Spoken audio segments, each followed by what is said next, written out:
Select Car News coverage of 2023 New York Toy Fair, sponsored by LEB Hobbies and by donations to the channel. Alrighty guys, well, we are here, and it took quite a bit of effort to get here. Thanks in no small part to a bunch of you all that donated. I really appreciate that. Of course, without the help of LEB as well, this wouldn't have been possible. So now we are going to go in and see Scalextric Hornby. We're going to look at their Corgi stuff. We're going to look at their Airfix stuff as well. We're going to look at everything, frankly. Well, everything there. And then this afternoon, we're going to go see Carrera, see what they got going on. I think they got a lot going on. And let's get in there and see what's up, folks. Good.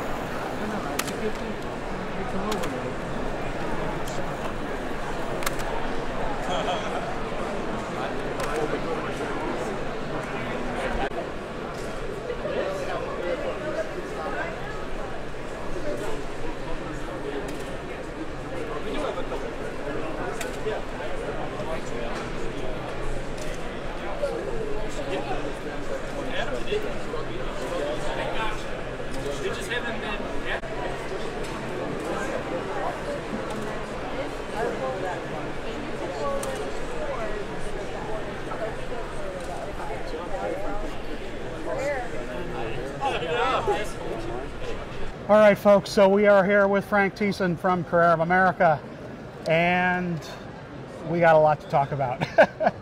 Then let's get it going. We have, certainly the hottest news for you all is going to be the NASCAR license that's coming for 2024. Correct. Now, what's being shown here really is a placeholder. We need to be clear about that with folks.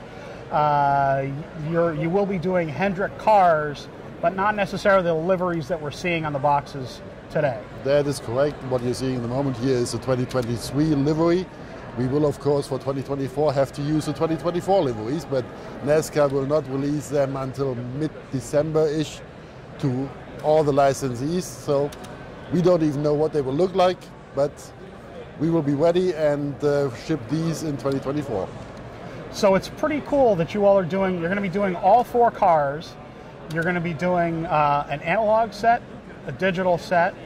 Like I said, all 4 cars. You're going to also be doing it in 1/43rd scale, 2 sets in 1/43rd scale as well, and 4 cars in 1/43rd set is in 1/43rd scale as well. Yeah, correct. So that is correct. So we will not withhold any cars which are then would be only available in a set, because we think that is unfair to everybody who already has a set at home, that they would have to buy a complete new set just to get 1 car. Awesome. That's not what we want to do. That would not be fair to our customers and our fans out there.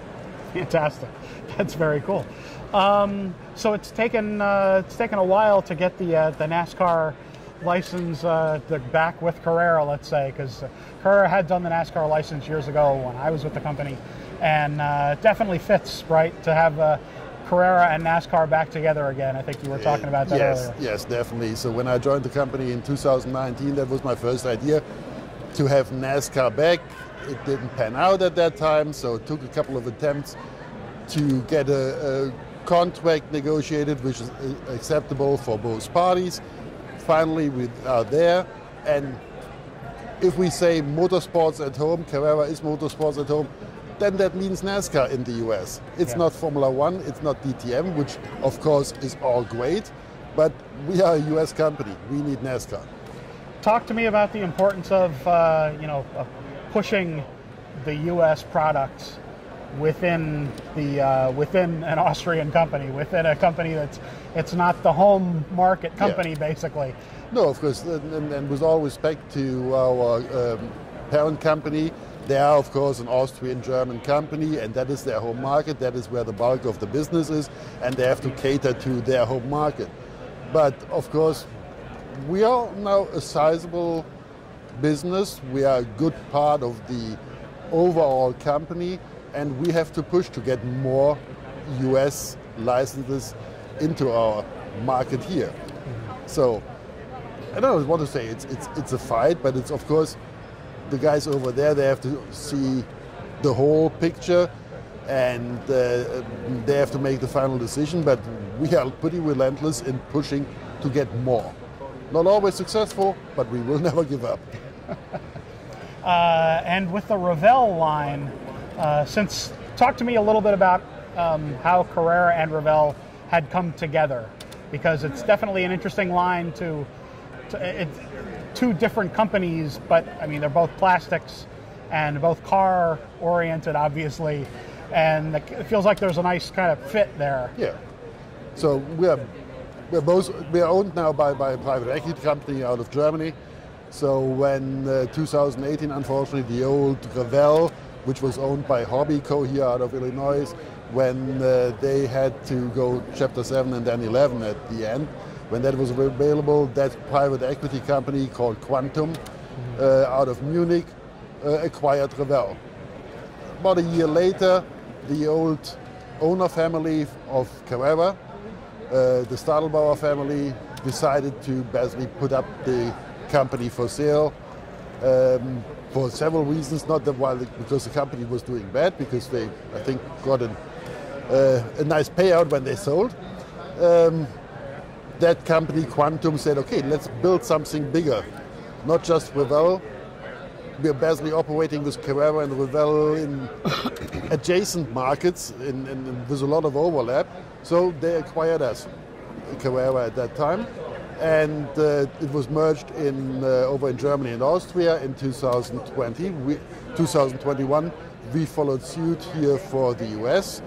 We merged the sales team, we merged what we had in product development here, and we merged our warehouses, and now we are operating as one company and selling mostly to the same customer base. And I know I do get into a little bit of the business weeds, as I like to call it. You all now you have your own warehouse again. You're not with a third party. Yeah, we tried out third party warehousing for a while. Didn't really pan out because we are a very unique type of business, and you know that exactly what I'm talking about. Lots of little parts and lots of SKUs. Exactly, and a huge third-party warehouse is just not suited for that. Right. We learned our lessons, so last year in October we took everything back in-house again. We have our warehouse in Newnan, Georgia, in the Atlanta area. As I said, since last October.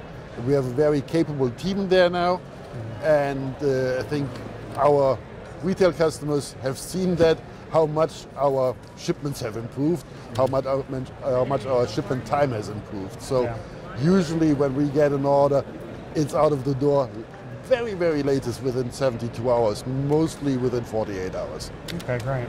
Yeah. Kind of jumping around here as I usually do from topic to topic. Talk about, if you can, kind of the mix of the different scales as far as interest go. Now, kind of the hobbyists who kind of watch slot car news, mainly interested in probably 1/32 scale, a lot of 1/32 scale digital, some 1/24 scale, a bit with 1/43 scale.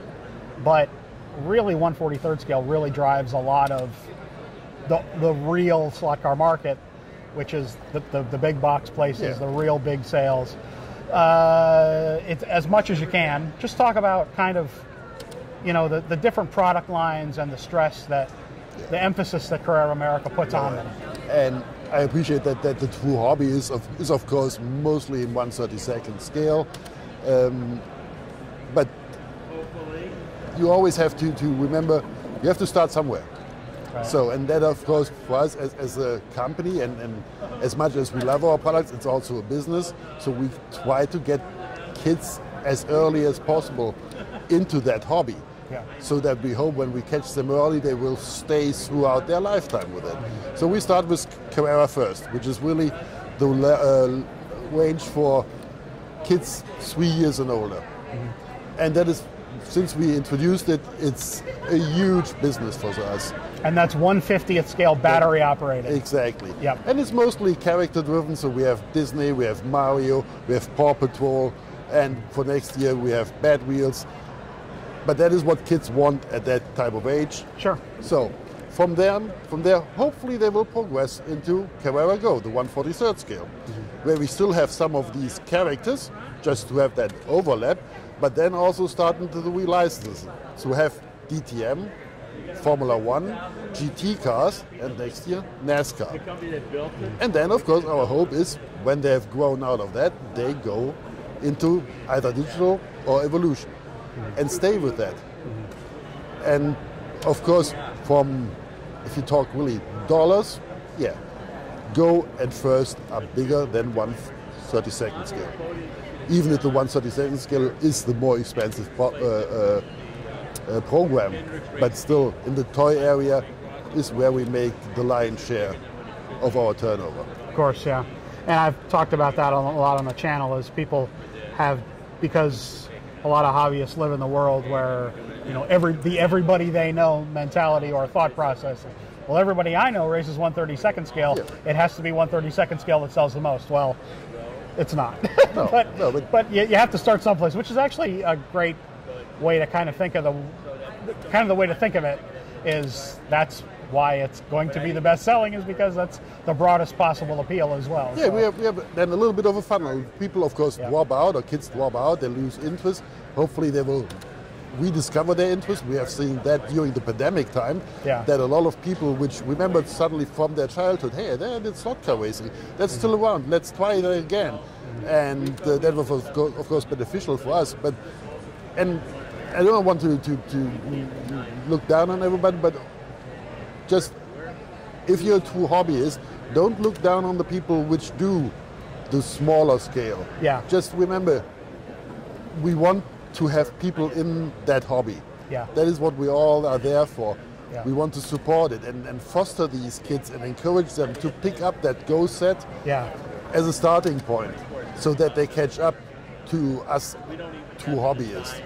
Yeah, I agree, and that was kind of a thought where during the pandemic, and I do want to talk to you a little bit more about that, there was this idea, well, okay, people are enjoying a lot of different things, maybe that were toys from their youth, and this idea of gatekeeping and stopping people from enjoying something that may be a little, you know, they're an adult, but maybe they can enjoy a toy from their childhood, and this idea, this concept of gatekeeping and making adults stop playing with toys maybe hopefully had gone away a little bit, and that was kind of a nice maybe side benefit of the pandemic. But talk a little bit about the pandemic, because this is the first toy fair since the pandemic, and that was kind of a turning point, or well, talk a little bit about that, about what that meant to the hobby business. Yeah, so when the pandemic hit, so we saw a little bit of increased interest again in slot car racing already before, but of course when the pandemic hit, everybody was stuck at home. People were looking, what can I do? So as a business, like pretty much all the businesses around the world, we all thought the world is coming to an end, nothing will go on anymore, and the opposite happened. So we were inundated with requests, more. People really either discovered for the first time or rediscovered slot car racing, which is tremendous. Then of course pandemic went away. Everybody was expecting, okay, now the interest also will fade away, because that was just a fad to keep them happy and occupied when they were stuck at home. We're not seeing that. We are still operating on a very high level. People really rediscovered or discovered that's actually fun. I do not just have to sit in front of a screen. I do not just have to have my game console, and play something. I can do something which is tangible, which I can see running around the track, which I can actually touch, and is not two-dimensional on the screen. Yeah, I talk about that a lot, and I think a lot of the hobbyists, I think, probably really will appreciate you saying that, because it's definitely a hobby that, you know, it appears in front of you. A screen can be a part of it, although I don't think that's really the best expression of the hobby, is to have a screen be a part of the hobby. It feels like it's best expressed as a tangible thing, completely on the track in front of you. So you all are showing a number of new licenses here. Talk a little bit about that. I mean, it's mainly for the Go line. Talk a little bit about that, about what we will see for next year. So for the Go, going back, of course, most importantly, we have NASCAR is new for the Go line. Then we will just have several new sets. Usual theme mostly, it's new Ferrari set. We will have a lot of new Formula One sets, because Carrera of America is not just the US, we are also responsible for Canada and all of Latin America. And Formula One is more important than NASCAR, unfortunately. Sure. So we have to cater to these markets. That is something new we do. In the first, it's the Bad Wheels set out of the TV show, cartoon show Bad Wheels. These are all new things which we will bring out for next year. And because we're still end of September, early October, there will be more things which will be released during the next couple of months. So what we show here, we already have a plethora of new items, but that will not be all. There will be still more.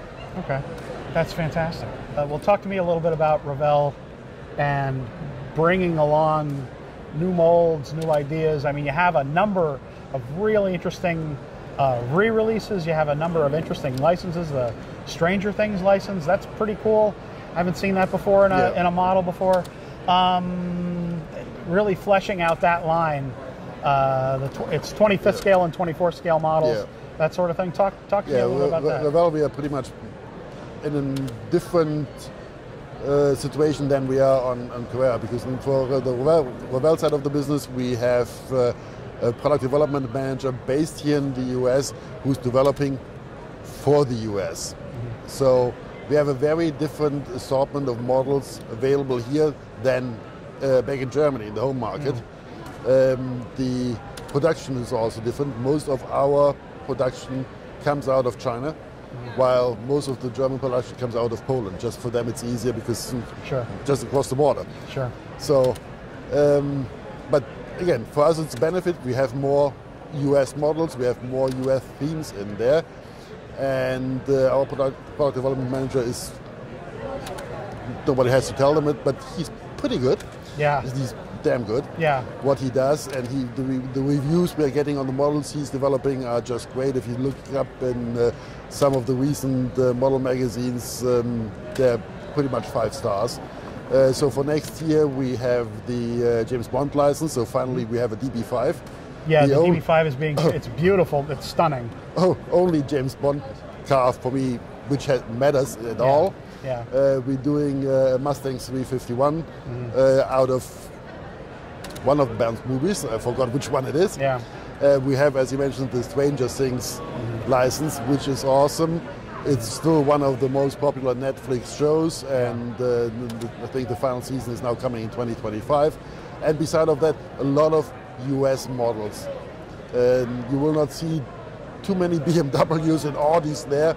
It is Chevys, it's Mustangs, it's Fords, it's all of that. Yeah, and a lot of, it's. I've been impressed with what I've seen, the selection that's here. And also something worth noting, a lot of these are US produced because the tooling is in the US. We have some still made in the US. We still have a factory here in the US manufacturing for us. We want to keep that alive. That's also because first, made in the US is important. Yeah. And also, it's relatively quick. We do not have to wait for a shipment from China. Yeah. Not everything is possible. Still, some things are still more costly to make here in the US, but where we can use US manufacturers, we will use US manufacturers. That's fantastic. That's really great. Well, Frank, thank you for your time. I really appreciate it. And it means a lot to be able to talk to you here. And good stuff. No, thank you, Dave. And it was a pleasure to finally meet you. Yes. And to talk to you. Thanks. Okay. Okay.